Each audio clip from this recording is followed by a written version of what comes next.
FEMA insists that they have what they need for now, but the agency is already facing criticism over its response to Hurricane Helene as Milton gets closer and closer.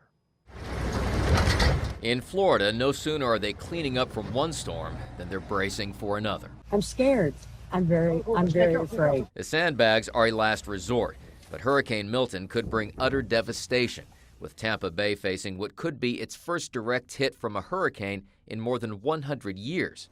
FEMA already has its hands full, still reeling from Helene, where responders are struggling to reach those cut off by extreme floods. The response has been very weak, unbelievably weak. Nobody's ever seen such a weak response. Former President Trump among those criticizing FEMA and the White House over what they see as a delayed response. The way you're asking me the question is misinformation. The White House bristled at questions about storm funding and FEMA spending hundreds of millions of dollars on migrant issues, arguing the money comes from different accounts. There's a lot of mis and disinformation being pushed out there by the former president about what is available, in particular to the survivors of Helene.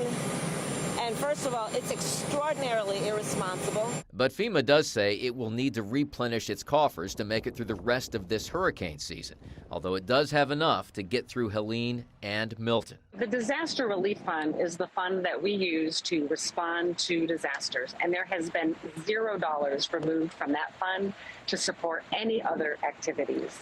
And the New York Times is reporting that FEMA does have a staffing issue, with just 9% of its personnel available to respond to Hurricane Milton or other disasters. In Washington, Doug Luzader, Fox News.